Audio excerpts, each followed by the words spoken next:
Hello，周末啊，带家人去吃一点好的。我们去了一家海外天，这个是鼎鼎有名啊。王太，你是怎样想到去吃这一家的呢？还是因为在怡保的海外天吃到了2餐之后，我对这一家的一丝不苟这种严谨还有品质控制一直就印象深刻，所以一直想来吉隆坡的这个海外天尝试一下。一言以蔽之啊，你觉得海外天它是一家怎么样的餐馆？价格稍微有点贵，比我们吃过的喜来登贵。那因为您老人家提出请客嘛，我觉得就应该敲你一笔，那就应该去一次。是一家70年代就起来的广东餐厅。对。那么我们去了吉隆坡这一家和怡保这家有什么差别？吉隆坡这家菜做的好不好呢？中餐里面是个什么水平？我们就来看一下我们这一回吃的吧。我觉得你点的菜也是平时家里不容易做的，对广东菜来讲是比较有典型的这些菜品，是吧？有选了一些广东菜比较有特色的，而且是我自己学做过的菜，比如说咸鱼蒸肉饼，因为我做过这一道菜，我知道它的这个要诀在什么地方，我就有一点像试水一样想点一下。第二个呢，我就点了它上面的叫镇江排骨嘛，这道菜我是特别是有点怀念上海的这种风味了，糖醋小排。那么就我想了镇江排骨可能就是用了镇江香醋吧，酸甜口味的，所以我想点点看。关键是价格特别的美丽啊，它竟然只有36块钱，有6块。我觉得想到平时买排骨都要40几块钱1 kg， 我觉得真的它的利润不是非常的贪心啊，所以要试一下。对。然后接下来当然是想吃虾嘛，因为我们都是虾类爱好者。我看到它的一个豉油黄的这个生虾，我觉得要试一下。我特别想看一看，在这样一个老牌的酒店里面，它的生虾到底是新鲜的活虾，还是说用冷冻虾？那么我们还点了什么包菜？我们点的不是包菜，叫香菜豆结豆腐煲。这个一开始我以为这个香菜就是咱们调味用的那个香菜，没想到最后上来是卷心菜。而且客服在这个之前就提醒我们，它是有比较重的腐乳口味，这也是引起了我非常好奇的这样的一个想法。对，我也不能忘了一个前菜呀，是一道双拼的烧味，这个是 Wilson 点的。对，也是挺值得一说的。当然最不能忘怀的是我们在怡保店当时吃到我连吃2次的这个甜品，就是它的花生糊，还有它的杏仁蛋白。OK， 这个就是我们差不多从甜点前菜到这些热菜，我们先来打个分。王太，你觉得整个吃下来的体验，你可以给它打几分啊？我觉得从环境上来说的话，应该是无可挑剔的满分了吧。这是我吃过的所有的，至少在上海吃过，还有在香港吃过的一些贵价的这个广东菜，10分对吧？ 10分。菜品质量呢？菜品质量我可能打个8分吧。Overall 的话，我觉得是一个9.5分。很高啊！那你这个分数会比怡保这家都高吗？还是各有千秋？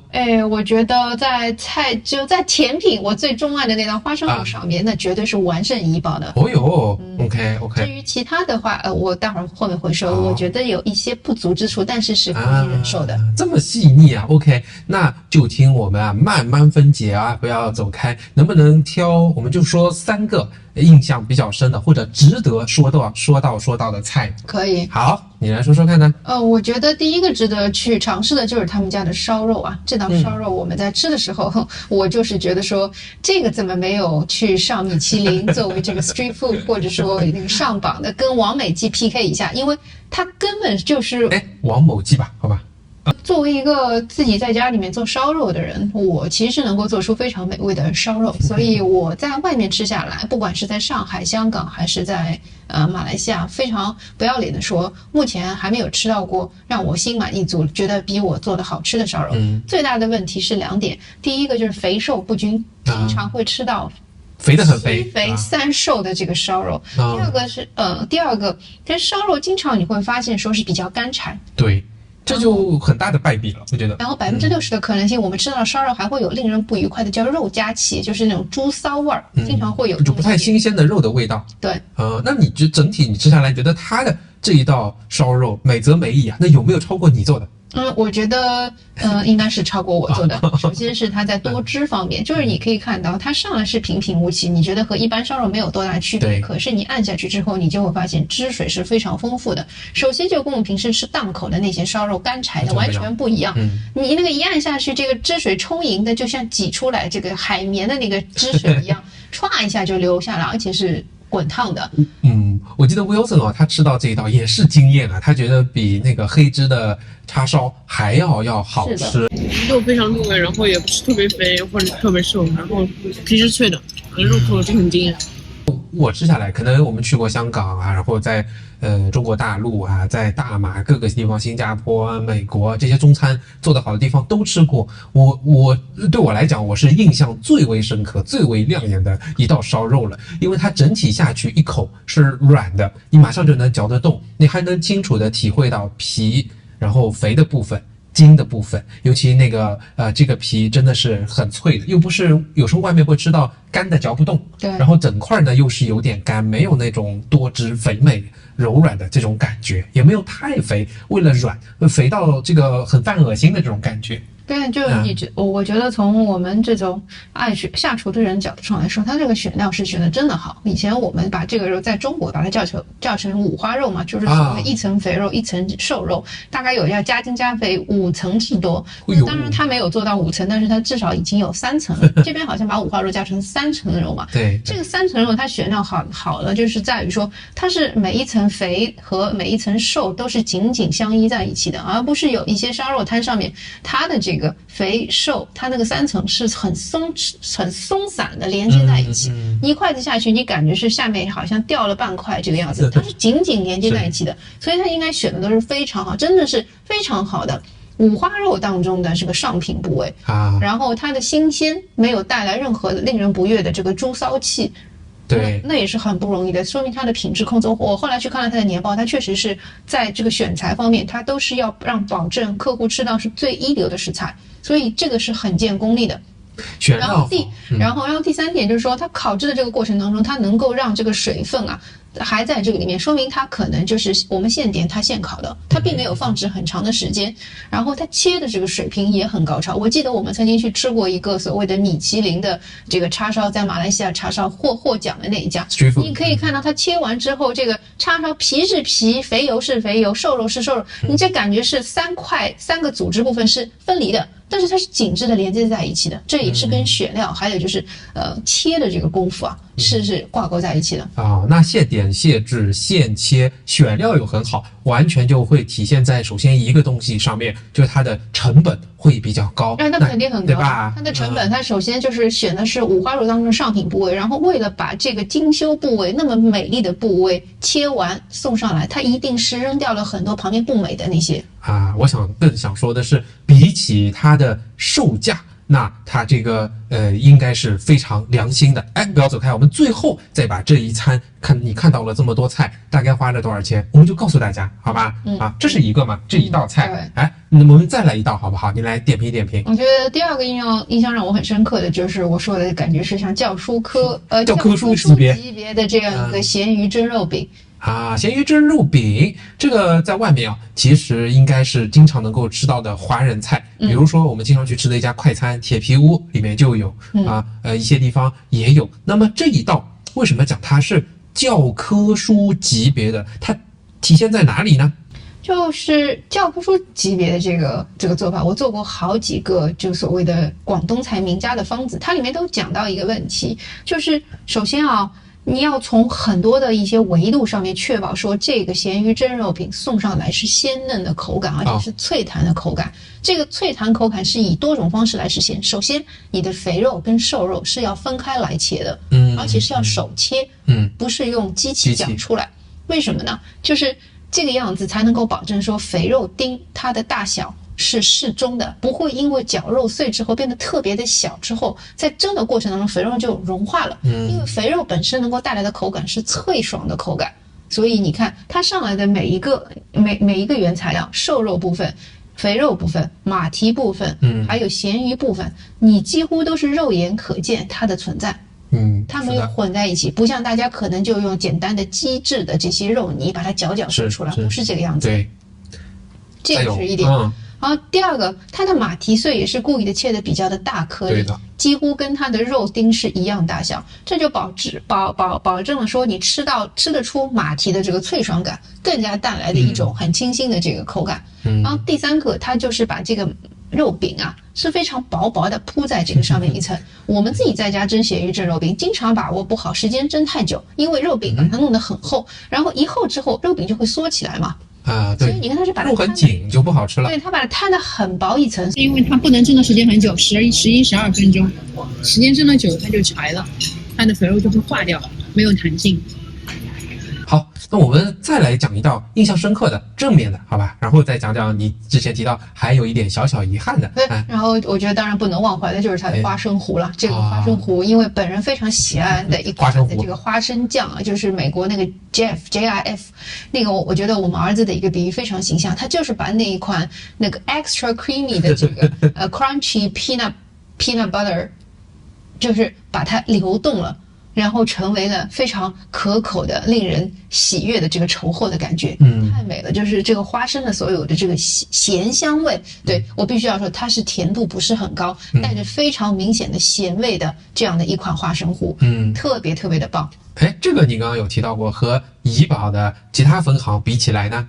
那就是那个词儿要更高是吗？高的对吗？就是很浓稠，你可以看得出来，它这种浓稠啊，不是因为勾芡勾得很厚的浓稠，而是说它那个花生的量给的很足，是花生的油脂，然后炖煮之后打了一个薄薄的芡汁，它自然的像花生酱一样的那个流动的稠厚。哎呦，这个被你说的好像我又重新吃了一顿啊！我记得你还问了服务员，他们也说，哎，我们的大师傅是不一样的，他也很得意，说他们这里应该要做的好像更好。这是他们员工啊给到我们的说法。OK，那么再来提一下，你有讲到略显不足的又是什么东西呢？我很好奇啊。略显不足，稍微有点失望的就是这个镇江排骨啊。这个镇江排骨，它的镇江香醋的风味不是特别明显，是。然后呢，这个排骨里面的这个生蒜腌进去的蒜味太重，其实它更接近于说香港菜那一道叫瑞士排骨的口感，还有整个的最终的呈现的感觉。那这个排骨呢，有点过老，不是我印象当中应该是带一点酥嫩的这种感觉。这个我要吐槽一下。然后第二点要吐槽就是我们点的那个豉油生虾，那个首先啊要肯定一点，人家用的是真的是活的这个生虾，对，这个肉质吃得出来。然后我还拍了一个我还拍了一个慢的视频 ，Wilson 说哇，你看轻轻的一点啊，它这个虾头里面这个酱汁就慢慢就溢出来的这种感觉，像火山岩浆这种流出来的这样的感觉，对吧？其实它是生虾，它是生的活杀的虾跟冷冻的这个死虾最大的区别就是你看它头部是不是饱满，空。对，所以你看这个头部这么饱满，就知道它这个虾真的是立刻马上活杀之后端上桌的。那这个菜的一个负面的，我要吐槽一下的就是这个生虾它很大只，所以它的肉头比较厚，所以它的虾身部分，因为这种罗氏爪虾本身的是淡水虾，它没有海虾的鲜味，所以略显平淡。还不够入味，对吧？对。OK， 好的，这个是我们整个吃的这个菜的评价，王太也给出了非常高的一些评价。现在就要揭晓一下，那我们你看啊，点了茶，然后从双拼、香菜豆结、豆腐煲、肉饼、虾、排骨加上3份点心一起，总共是花了多少钱呢？434，还加上了434%的服务费和6%的税。我觉得这个服务费真的是心甘情愿。就是说原先是连400都没有到的菜价，加上服务费434马币。对就是3个人，如果偶尔为之，那你一定会感到在很好的环境下，很好的服务，又享受到很高的菜品，这些加到一起是不多的一种体验嘛。是的。你又去研究了他们，还看了他们的财报，是吧？最后有什么感想啊？来说说看呢？感想就是我们的感受啊，我的消费感受和他在招股书他的年报里面披露的他们自己的企业的使命愿景是一致的，就是他是希望大家能够吃到的是非常美味的回忆，然后呢是通过这个一流的选材和这个细节到脚趾，我可以这样说的这个服务，然后来呈现的。我觉得确实是这个样子的。你会发现这个吉隆坡店啊，它的这个感受就是你坐在一小桌，虽然是坐在大堂里面，但是你感觉自己好像是很私密的跟你的家人在用餐，这个整个环境是安静的、优雅的。比起我们去过的喜来登来说的话，你感受到的是更加你有自然光线照射进来，然后服务员很妥帖、很礼貌的来照顾你的，这样的一个私密的一个亲和感。是的，我的感受啊，印象很深的，其实也是服务员。你看我写的就是员工这2个字，这是我去很多广东菜馆，其实包含好几家喜来登，我也有类似的感受，就他们请的这些员工，他们的服务让我是印象深刻的，尤其是往往是女性的，一看就是在这边工作了很多年，他们呢，会察言观色，伺机而动，然后呢，以很妥帖、很高效的方式，让你能够感到非常及时的，你真正可以享受和感受到服务这2个字，既不受打扰，又是高效，又是妥帖，细心入微。好像啊，这个企业就是这个餐馆有了他们，其实我觉得也是一个宝来着。其中有个年轻一点的服务员，我还问他，因为我说你考虑的非常周到，是因为你们有培训吗？他笑着说啊，没有的。